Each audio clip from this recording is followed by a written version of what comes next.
Ashamaar kafunee daawwattootaa fi hordoftoota keelloo miidiyaa oduu yeroo ammaa qabannee dhiyaanneerra oduu kan isinitti himamooniif badhaasaati. Suuraan ilma Oromoo Walloo haala sukkanneessaan osoo dararamuu agarsiisu ijoo miidiyaa hawaasaa ta'eera. Suuraan dargaggeessa harkisaa duubatti miila waliin walitti hidhamee miidiyaa hawaasaarra lakkifame ijoo dubbii ta'ee taateen kunis waraana mootummaa Itoophiyaa faannoo wal ta'uun kaaba Oromiyaatti Oromoo Walloorraa akka ga'e himamaa jira. Maqaa nama kanaa ifatti beekamu baatus namni kun namoota sadii waliin haadha warraasaa ciniinsuun qabe wallaansaaf hospitaala Shawaaroobiit geessee waan Oromoo ta'e qofaaf qabamee jedhan. Namoota sadan isa waliin deeman ajjeesanii nama kanas haala akka malee nama sururuun erga gidirsanii booda ajjeesuun isaanii himameera. Haalli uummanni Oromoo keessa jiru maal akka ta'e ifatti suuraa agarsiise ta'uusaa ilmaan Oromoo fayyadamtoonni miidiyaa hawaasaa wal harkaa fuudhanii dubbataa jiran. Namni kun miilli isaa ol dachaafamee harka duubatti deebi'ee cancalamee gidiraa guddaa osoo arguu kan agarsiisudha. Haalli akkanaa bineensummaan waliin caalu kan jedhan ilmaan Oromoo biyyattii keessatti lubbuun jiraachuun Oromoo gaaffii jala galee akka jiru ibsataa jiran. Maaliif akkasiin Oromoon dararama kan jedhus dheekkamsa guddaa ta'uun guyyaa kaleessaa feesbuukiirraan walii qoodamaa tureera. Uummanni Oromoo Walloo lola guddaatti banamee jiruun hiraarsaa gurguddaa akka argaa jirus irra deddeebiin gabaafamaa jira. Lolli uummata nagaa Oromoo Wallootti isin shaneedha jedhamee baname hanga ammaallee itti fufee kan jiru ta'uusaas gabaasa argannurraa hubachuun ni danda'ama. Lixa Oromiyaa godinaalee hedduu keessatti hidhaan hawaasa nagaa meeshaa maleeyyiirra dhaqqabaa jiraachuun gabaafameera.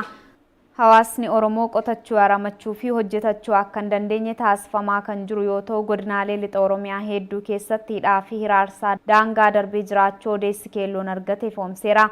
Wallagga Bahaa aanaa Limmuutti hidhaan qonnaan bultoota dabalatee hawaasa Oromoo nagaa hidhamaa jiraachuu odeeffannoo argannee mirkaneeffanneerra.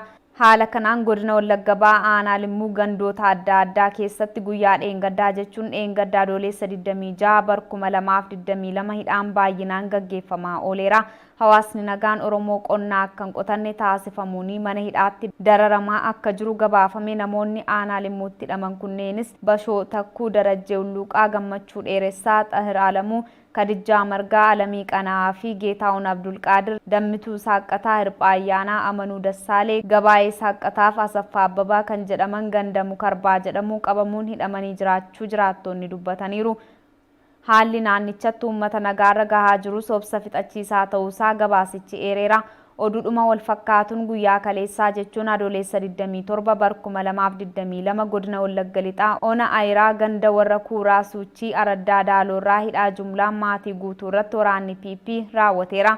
Namoonni kunneen maatii tokko keessaa abbaa warraa obbo Sixootaa Musee ammaan duras waggaa tokko oliif hidhaa keessatti dararamaa kan turan haati warraa yookiin haati ilmaan isaaniillee hidhaa turanii kan gallakkifaman ilmaan isaanii sadii dargaggoo Bal'inaa Sixootaa Musee, dargaggoo Dagaagaa Sixootaa Musee fi shamarree Kookeet Sixootaa Musee kanneen jedhaman sadeen waliin maatii tokko keessaa namni 4 hidhamaniiru. Akkasuma obbo Bultii Abdiisaa erga Abiyyi aangootti dhufe oolmaaf bultoon isaanii maneedhaa kan ta'eef dhiyeenya kan gallakkifaman ammas ilmaan isaanii 2 waliin maatii tokko keessaa namoonni 3 hidhaatti darbatamanii jiraachuun gabaafameera.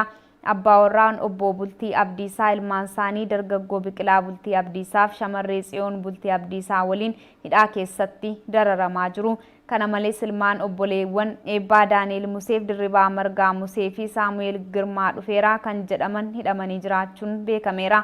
Namoonni lakkoofsaan 10 ta'an kunneen maqaa hidhata waboo qabdu jedhuun dararaa argaa kan jiran yeroo ta'u onuma kana waajjira poolisii ganda yookiin magaalaa Boondaa'oo jedhamu keessatti gaaffii tokko malee dararaa argaa jiraachuu odeeffannoo arganne ni mirkaneessa.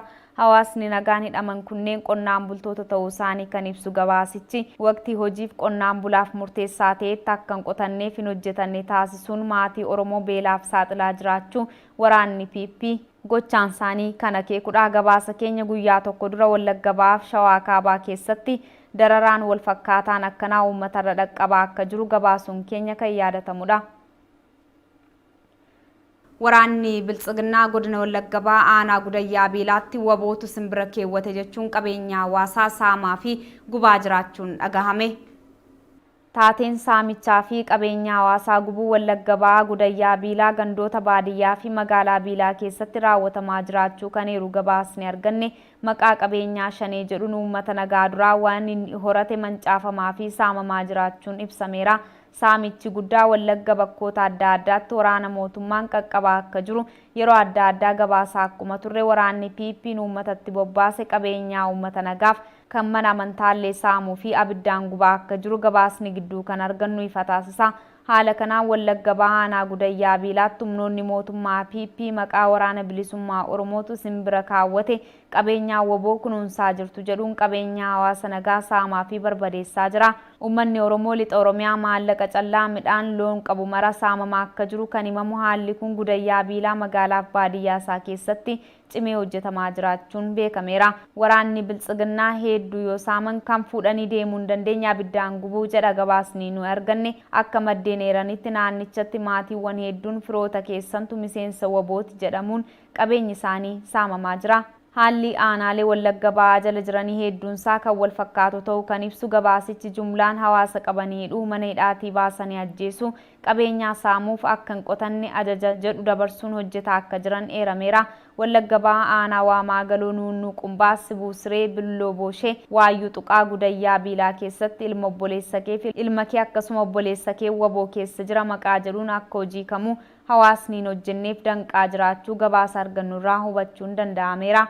Hawaasni sodaa nageenyaa hamaa keessa akka jiru gabaasichi kan ibse dabalataan uummanni akka walitti hin dirmanne dhukkubsataasaa hospitaala akka hin geeffanne daandileen hedduu suphaa dhabanii akka dhoqqeen nyaataman taasifamuusaas gabaasa tibbana dhiyeessaa turrerraa ni hubatama. Kibba Bahaa Oromiyaa godina Arsii Lixaa keessatti kan argaman haati warraa Jeneraal Daraaroo Guyyee waraana mootummaatiin qabamanii hidhaman.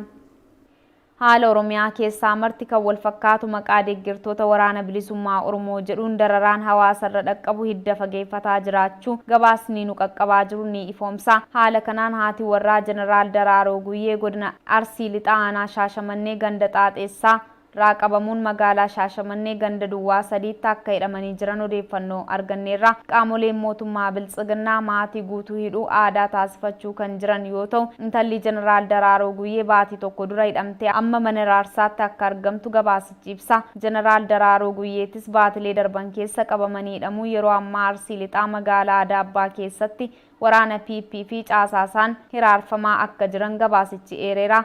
Maatiin Jeneraal Daraaroo Guyyee cufti qabata waboo deeggartu nyaata soortu hidhata wajjin qabdu jechuun adamfamaa akka jiran gabaasichi eereera. Waqtii ammaa kana miseensonni maatii Jeneraal Daraaroo Guyyee mana ofii baqatanii kaan ammoo mana raarsaatti dararamaa akka jiran eerameera. Hidhaa seeraan alaa maatii kanarra gahaa jiru akka hammaataa ta'us kan ibsame yoo ta'u maatiin kunneen wayitaa ammaa mana murtiitti dhiyaachuullee dhorkamanii jiraachuun ibsameera.